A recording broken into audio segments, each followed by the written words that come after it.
Le but était de créer une monnaie virtuelle qui permette aux commerçants plusieurs choses. Déjà, un nouveau moyen de paiement, mais aussi et surtout un nouveau média de visibilité pour eux. Donc vient en aide aux familles lorsqu'elles sont obligées de se rendre sur le continent pour accéder à des soins. Après la catastrophe qu'il y a eu et le dépôt du bilan du Sporting Club de Bastia, on a dit qu'il fallait bouger, faire quelque chose pour aider le club. On avait décidé d'instaurer un système qu'il y avait en Espagne, un système socios, de faire participer les gens via une somme d'argent et de les faire participer à la vie du club.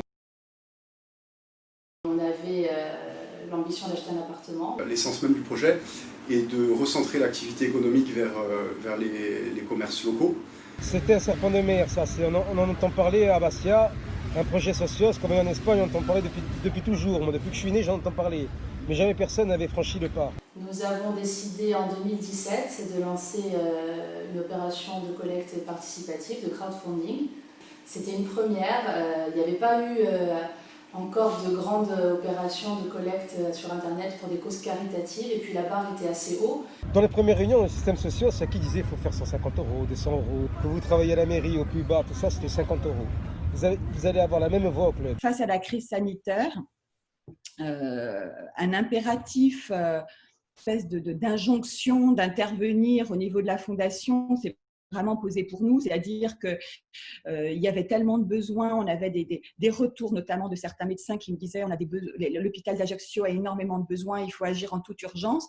Et on s'est dit que la fondation qui avait vraiment une légitimité à intervenir sur ces sujets-là, parce que je pense qu'on est un acteur du territoire qui a vocation à accompagner à la fois des projets structurants, mais aussi des vraies problématiques de territoire, on s'est dit qu'on se devait d'intervenir. En fait, initialement, on ne savait pas vraiment où trouver les fonds et les ressources nécessaires à développer cette application et le projet en règle générale. On veut travailler en Corse, on veut faire travailler la Corse et les commerces locaux. Et c'est là qu'on a commencé à chercher, puis qu'on est rapidement tombé sur Mo. Et on s'est dit, c'est exactement ça qu'il nous faut. C'est un partenaire et un outil local. Et très vite, donc, j'ai contacté Marie et Emmanuel pour savoir comment la plateforme Mo pouvait nous aider à collecter des fonds en urgence pour l'hôpital d'Ajaccio qui nous sollicitait.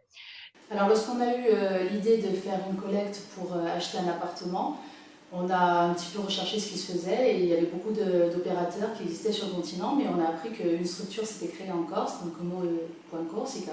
Et donc, bien sûr, pour nous, ça a été logique de faire appel à des gens qui étaient ici, qu'on pourrait voir, qui pourraient être à nos côtés, plus accessibles, je dirais.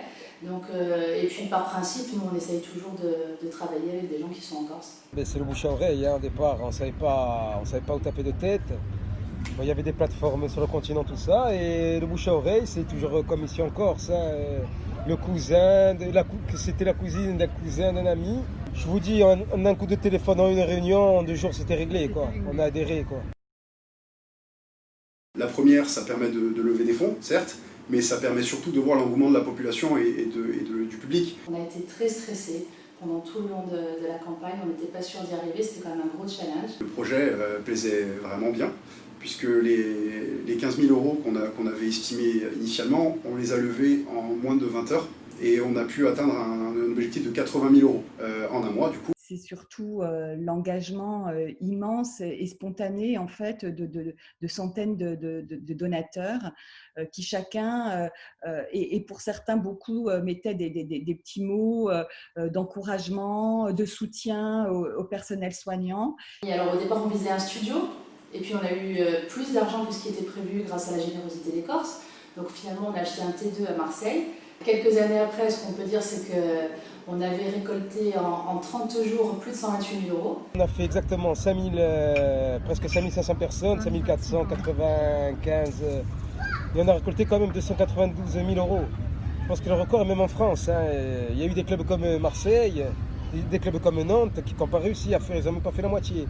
Chacun avait besoin de s'engager, de se rendre un peu utile dans cette crise. Et ça a été un des moyens, en tout cas, de s'engager de façon collective et d'être solidaire, en fait, d'être unis et solidaires face à cette crise tout à fait inédite. Donc un résultat incroyablement positif et évidemment avec un accompagnement formidable de l'équipe de Meaux. C'est vachement addictif, je dirais. Hein. On a envie de voir si notre projet va plaire, au-delà de l'aspect financier. Comme je disais tout à l'heure, c'est vraiment un message extrêmement fort du public qui veut dire que oui, ok, votre projet, on y adhère et on y va avec vous, quoi. Donc le meilleur souvenir, c'est lorsqu'on a vu qu'on avait atteint le niveau qui nous permettait d'acheter l'appartement. Donc on a été très soulagés. Bon, moi, le souvenir, d'ailleurs, j'ai été ému. Donc, on a fait une réunion de présentation sur Place Saint-Nicolas du projet sur le kiosque. Donc, il y a eu un monde de fou, c'est la place, hein, pour vous dire. Hein, Très agréablement surpris par la mobilisation non seulement très très importante, parce qu'on a eu 750 donateurs, et aussi la rapidité avec laquelle en fait les gens se sont mobilisés sur cette collecte de fonds, puisqu'on a collecté 70 000 €, un peu plus de 70 000 € en moins d'un mois, et de façon très spontanée. C'est-à-dire qu'en fait, les gens, très spontanément, alors que ce soit des entreprises, par exemple Campus Plex nous a donné 10 000 € pour acheter des respirateurs, mais après, il y avait des dons de 10 €, 20 €, 30 €, chacun avec ses moyens, en fait. C'est de voir en temps réel les gens qui participent et qui adhèrent, qui partagent, qui likent, qui en parlent. Voilà, c'était vraiment une expérience extrêmement positive. On a même renouvelé l'expérience puisque 2 années après, en 2019, on a lancé une nouvelle collecte en faisant toujours appel à Meaux, et puisque le partenariat avait bien fonctionné, donc on a renouvelé l'opération. Et là, en 30 jours, on a récolté plus de 250 000 €. Prenez le temps de travailler sur le projet et une fois que vous avez quelque chose de ficelé, foncez. Voilà. Bien organiser la collecte, ça n'est pas quelque chose qu'on peut improviser. Il faut un véritable accompagnement. D'ailleurs, Emmanuel et Marie sont extrêmement présents et très compétents sur tout ce qui est conseil.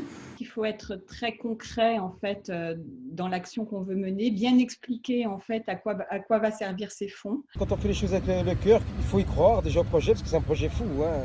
D'abord de ne pas hésiter parce que c'est vraiment un outil très efficace, très utile. On a bien communiqué avec les médias, surtout RCFM qui a bien joué le jeu. Et ça nécessite beaucoup de travail, beaucoup de mobilisation.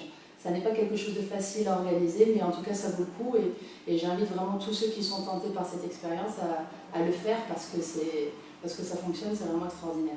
Les délais, voilà, ne pas hésiter à être un peu plus large que prévu, parce que les choses ne se déroulent pas forcément toujours comme on veut, surtout quand on dépend d'autres prestations, d'autres compétences, etc. Il faut bien communiquer, il faut être très bon dans la communication, il ne faut pas faire d'erreurs. C'est tout un travail, hein, on ne lance pas un projet comme ça. C'est joyeux anniversaire, bien sûr. On est très heureux, nous, d'avoir vu grandir Meaux et d'avoir grandi en même temps, hein, puisqu'on a fait nos premiers pas ensemble. Donc un très joyeux anniversaire à toute l'équipe. Bravo pour tout ce qui a été accompli pendant ces années. Et puis longue vie, surtout. On vous souhaite encore de très nombreux projets. Et on souhaite surtout à la Corse et à tous les porteurs de projets de belles réussites comme celle qu'a connue Insane.